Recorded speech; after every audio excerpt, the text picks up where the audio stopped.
తిరుమల లడ్డూ కేసులో సిట్ దూకుడు పెంచింది. కల్తీ వ్యవహారంలో ట్రయాంగిల్ కోణం బయటపడింది.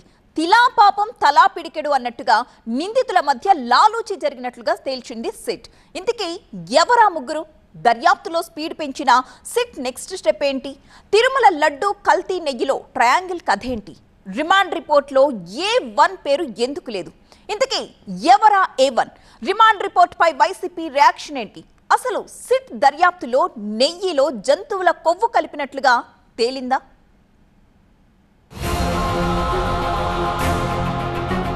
తిరుమల శ్రీవారి లడ్డు కల్తీ నెయ్యి కేసులో సిబిఐ దర్యాప్తు కీలక దశకు చేరింది. ఈ కేసుకు సంబంధించి సిట్ రిమాండ్ రిపోర్ట్లో కీలక అంశాలు వెలుగులోకొచ్చాయి. కల్తీ కథంతా తెరవెనుక నుంచి నడిపించింది ఉత్తరాఖండ్కు చెందిన బోలేబాబా డైరీ అని తేలింది. కల్తీ నెయ్యి పాపంలో వారిదే ప్రధాన పాత్రని ప్రాథమిక ఆధారాలు లభించాయి. దీంతో ఆదివారం అర్ధరాత్రి A2 Raju Rajasekaran, A3 Pomil Jain, A4 Vipin Jain, A5 Apoorva Vinayakanth చావడాను అరెస్ట్ చేశారు. ఇక A8 గా కలీముల్లా ఖాన్ను రిపోర్టులో సిట్ చేర్చింది. రిమాండ్ రిపోర్ట్ను బట్టి AR diary, Vaishnavi diary, Bholebaba 3 సంస్థలు లాలూచి పడ్డట్లు తేలింది. ఇందులో బోలేబాబా డైరీ డైరెక్టర్లు పొమిల్ జైన్, విపిన్ జైన్లది కీలక పాత్రని తెలుస్తోంది. స్వచ్ఛమైన నెయ్యికి బదులు కల్తీ నెయ్యిని సరఫరా చేయాలన్న టార్గెట్తో AR డైరీ పలు అక్రమాలకు పాల్పడినట్లు దర్యాప్తు వివరాలు చెప్తున్నాయి. ఉత్తరాఖండ్లోని బోలేబాబా డైరీ నుంచి కల్తీ నెయ్యి సరఫరా కాగా ఆ నెయ్యిని వైష్ణవి డైరీ టీటీడీకి సరఫరా చేసినట్లు రిపోర్ట్ చెప్తోంది. నకిలీ సీళ్లు, తప్పుడు GST బిల్లులు, ల్యాబ్ రిపోర్టులు, వారంటీ సర్టిఫికెట్స్తో టీటీడీకి కల్తీ నెయ్యి సరఫరా జరిగినట్లు సిట్ దర్యాప్తులో తేలింది.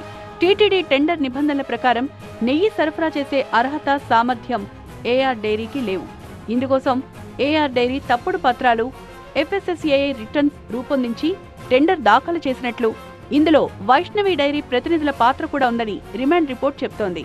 నెయ్యి సరఫరా టెండర్ దక్కించుకునేందుకు EMD అమౌంట్ను బోలేబాబా ఖాతాల నుంచి AR డైరీ అకౌంట్స్ కు ట్రాన్స్ఫర్ జరిగినట్లు సిట్ పేర్కొంది.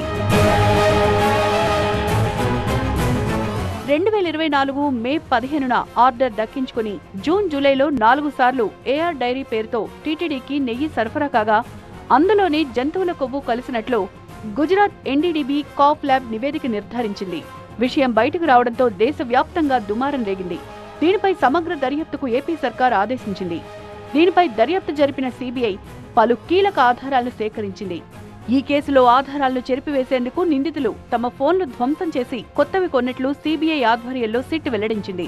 ఆ క్రమంలో వైష్ణవి డైరీలోనూ డైరెక్టర్లుగా ఉన్న 2 రాజీనామా చేసి తప్పించుకునే ప్రయత్నం కూడా చేసినట్లు సిట్ భావిస్తోంది.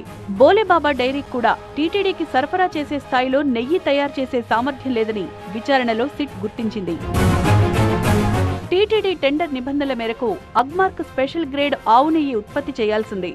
అయితే నిబంధనలను ఉల్లంఘించిన AR డైరీ తర్వాత కల్తీ నెయ్యిని సరఫరా చేసిందని, బోలేబాబా డైరీ నుంచి వచ్చిన నెయ్యిని తామే తయారు చేశామని AR డైరీకి టీటీడీ తప్పుడు పత్రాలు సమర్పించిందని రిపోర్టులో తెలిపింది. నిబంధనల ప్రకారం వైష్ణవి డైరీ కూడా టీటీడీ నెయ్యి టెండర్ ప్రక్రియలో పాల్గొనేందుకు అర్హత లేకపోయినా పాల్గొందని, బిడ్లో అర్హత సాధించడానికి తప్పుడు పత్రాలను సమర్పించారని సిట్ వెల్లడించింది. అసలు వైష్ణవి డైరీలో నెయ్యి తయారు కావడం లేదని, బోలేబాబా నుంచి నెయ్యిని సేకరించి టీటీడీకి సరఫరా చేస్తున్నట్లు సిట్ తెలిపింది. మరోవైపు జంతువుల కొవ్వు కలిసినట్లు ఏ రిపోర్టు చెప్పలేదని, తమ హయాంలో తిరుపతి లడ్డు నాణ్యతను పెంచడానికి ఓ కమిటీని కూడా ఏర్పాటు చేశామన్నారు వైసీపీ నేత, మాజీ టీటీడీ చైర్మన్ భూమన కరుణాకర్ రెడ్డి. రాజకీయాల కోసం వెంకటేశ్వర స్వామిని వాడుకోవద్దంటూ చంద్రబాబుపై విమర్శలు చేశారు. లడ్డూలో కొవ్వు కలిపారు, పంది కొవ్వు అని చెబుతారు అని సుప్రీంకోర్టు ఆక్షేపించింది. ఇప్పుడున్నటువంటి రిమాండ్ రిపోర్టు మీరు ఏదైతే చెప్తున్నారో ఆ రిమాండ్ రిపోర్టులో ఎక్కడా టీటీడీకి ఆ లడ్డు తయారైనటువంటి లడ్డులో ఆవు కొవ్వు, పంది కొవ్వు కలిపినట్టు ఆ రిపోర్టులో లేదు.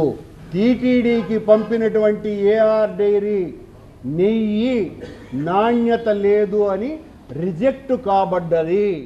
ప్రస్తుతం టీటీడీకి సరఫరా అయిన నెయ్యి బోలేబాబా డైరీ నుంచి వచ్చిందా లేదా అన్న కోణంలోనూ ఇన్వెస్టిగేషన్ కొనసాగుతోంది. కేసులో A2గా ఉన్న AR డైరీ MD రాజశేఖరన్ తరపున బెయిల్ పిటిషన్ దాఖలైంది. కేసు విచారణ కోసం నిందితులను కస్టడీకి ఇవ్వాలని సిట్ కోర్టును అభ్యర్థిస్తూ కస్టడీ పిటిషన్ దాఖలు చేసింది. Tirupati 2nd additional judicial magistrate కోర్టులో బుధవారం వాదనలు జరిగే అవకాశం ఉంది. మరోవైపు కేసులో A1 ఎవరన్న దానిపై ఉత్కంఠ కొనసాగుతోంది. ఇక కల్తీ నెయ్యి సరఫరా ఏ ఆలయాలకు జరిగిందన్న దానిపైన సిట్ ఫోకస్ చేసింది. ఉమ్మడి చిత్తూరు జిల్లాలోని శ్రీకాళహస్తి, కాణిపాకం ఆలయాలకు కూడా వైష్ణవి డైరీ నుంచి నెయ్యి సరఫరా జరిగినట్లు గుర్తించిన సిట్ అవసరమైతే అక్కడ కూడా విచారణ చేయొచ్చని తెలుస్తోంది. ఆదివారం 4గురిని అరెస్టు చేసిన సిట్ మరికొంతమందిని అరెస్ట్ చేసే అవకాశం ఉంది.